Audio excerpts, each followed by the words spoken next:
Hey, happy day. There's a new stamp coming out, Joe Biden, and it will say 0 cents. Put that one together. Not that hard. Wiser advisor. Here's some wordage for you. A politician, maybe one will come to mind. Hey, the prime mistake, Joe Biden, whomever.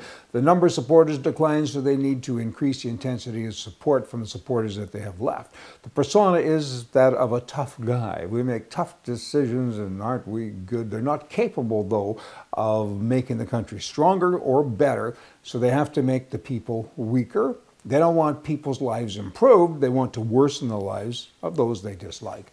And they do that all of the time.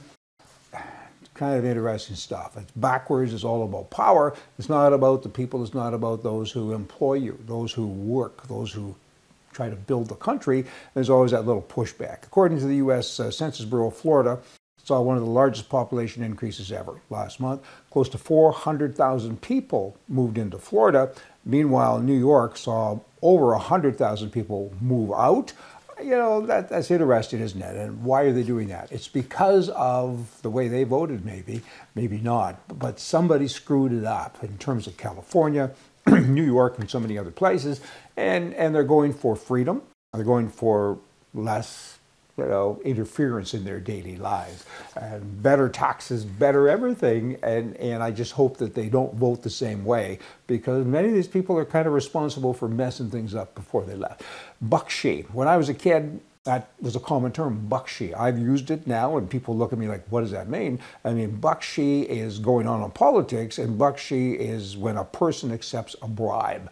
It's the old world wordage, right? Bakshi. He got some bakshi. Oh, well, say it often enough, and guess what? Politicians are doing that. There's a bill that's advancing now in the Arizona legislature. But a property owner now will be able to kill people who cross their property to illegally enter the United States. I mean, that sounds harsh until you go deep. You know, it basically modifies, the bill modifies what's already there. I mean, homeowners now are allowed to threaten to use deadly force to stop someone from trespassing, criminally trespassing on their property. They can use deadly force, though, only to defend themselves or another person, whereas this new bill says, you come on our land, we can kill you. Again, sounds harsh. Hey, you and all of your people, you're crossing my land and you're disturbing my livestock. Stop it. And they don't stop it. You have the right to shoot them. So, you know, there's a couple of different ways to look at that. But bottom line is, it is your land. And there are people trespassing, and the government hasn't stopped them. And they're coming across illegally, and so you stop them. Maybe that's a good thing. Airlines now are being ordered to pay passengers if they're inconvenienced. There's a recent example of a fellow that lost his luggage during a trip to Hawaii, and it was his golf bag and other things. He whined and complained, and he was awarded $700 because it was, didn't arrive till the next day. So I guess that's okay.